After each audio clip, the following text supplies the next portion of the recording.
है, तुम्हारा जनाजा नहीं है, कुछ कर नहीं सकते तो उतर क्यों नहीं जाते। नमस्कार दोस्तों, जब नरेंद्र मोदी से नहीं हो पाया तो देश के चीफ जस्टिस ऑफ इंडिया को मैदान में उतरना पड़ा। चीफ जस्टिस ऑफ इंडिया ने बिल्कुल साफ लफ्जों में कह दिया है कि अगर सरकार से नहीं हो पाएगा तो हम कार्रवाई करेंगे। बेटी बचाओ वाली निकम्मी और नकारी सरकार के प्रधानमंत्री मणिपुर में हुई मानव इतिहास की सबसे विभत्स, सबसे घृणित घटना पर कहते हैं कि वो क्रोध में है, उनका हृदय पीड़ा से भरा हुआ है। मानव इतिहास की सबसे भयानक घटना पर देश के प्रधानमंत्री कहते हैं कि वो क्रोध में है। इतने समय तक देश ने देख लिया है कि जब जब देश प्रधानमंत्री से एक्शन की उम्मीद करता है ना, तब तब नरेंद्र मोदी रफू चक्कर हो जाते हैं। चाहे कोरोना हो, चाहे बिल्किस बानो का मामला हो, चाहे मणिपुर हो, हर बार प्रधानमंत्री नरेंद्र मोदी या तो दिल से माफ नहीं कर पाते हैं, या तो क्रोध में होते हैं, या तो इनका हृदय पीड़ा से भरा होता है। ऐसा लगता है कि देश ने प्रधानमंत्री चुनते समय गलती कर दी। देश को दो प्रधानमंत्री चुनने चाहिए थे, एक भाषण देने वाला, घूमने वाला, मन से माफ न करने वाला, और दूसरा एक्शन लेने वाला। मणिपुर को जलते हुए 77 दिन हो चुके हैं। 77 दिन से प्रधानमंत्री नरेंद्र मोदी से देश चिरौरी कर रहा था कि बादशाह आलम एक बार तो मणिपुर का हाल भी जान लो। हर जगह जाते हो, अरे मणिपुर हो आओ। हो सकता है कि देश के प्रधानमंत्री की अपील से ही मणिपुर की हिंसा थम जाए, लेकिन ना प्रधानमंत्री ने मणिपुर की तरफ देखा, ना ही मणिपुर का मां बोला। जब जब राजा अपना कर्तव्य भूल जाता है, जब जब राजा धर्म की सीढ़ी पर चलकर राजगद्दी हथियाता है ना, तब तब लोगों का हाल मणिपुर जैसा ही होता है। मोदी के मुंह से अब 77 दिन के बाद मणिपुर का मां निकल पाया है। भारत देश के दामन पर वो दाग लग गया है जो किसी भी साबुन से नहीं धुलेगा।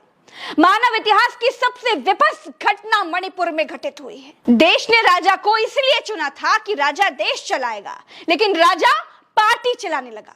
राजा अपने अहंकार की रथ पर उड़ने लगा। राजा चुनाव मशीन बन गया। राजा भाषण वीर हो गया।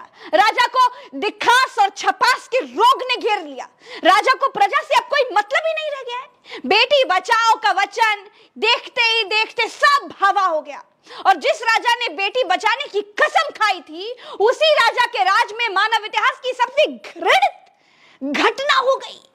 किसी लोकतांत्रिक देश का ऐसा कांड ना तो इतिहास में दर्ज है, ना ही भूगोल में दर्ज है, न कथाओं में है, न किंवदंतियों में है, न पुराणों में है, न शास्त्रों में। बिल्किस बानो के गैंगरेप के आरोपियों को रिहा करने वाले मणिपुर का क्या इंसाफ करेंगे।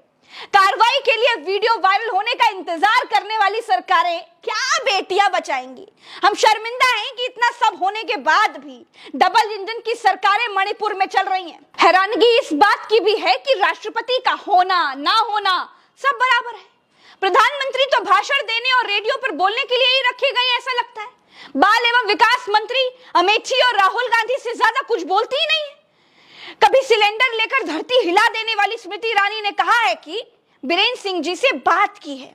उन्होंने मुझे बताया है कि जांच अभी चल रही है, और आश्वासन दिया है कि अपराधियों को न्याय के कटघरे में लाने में कोई कसर नहीं छोड़ी जाएगी। वाह! स्मृति ईरानी को तो बीरेन सिंह से इस्तीफा मांगना चाहिए था। जबरन बीरेन सिंह को गद्दी से उतार देना चाहिए था, लेकिन ऐसा कुछ भी नहीं है। मानव इतिहास के सबसे विभत्स समय को याद रखेगा। इतिहास में लिखा जाएगा कि जब राष्ट्रीय मीडिया गोदी हो चुका था, जब जिम्मेदार मीडिया दलाली काट रहा था, जब सरकार केवल धर्म के रास्ते अगली सत्ता हासिल करने के जुगाड़ों में लगी हुई थी, तब कुछ पत्रकार थे जो नौकरियां छोड़कर बोलते थे, जान जोखिम में डालकर बोलते थे। कुछ कुमार विश्वास जैसे कवियों ने सरकार के लिए खुलकर लिख दिया था कि कुर्सी है, तुम्हारा जनाजा नहीं है, कुछ कर नहीं सकते तो उतर क्यों नहीं जाते।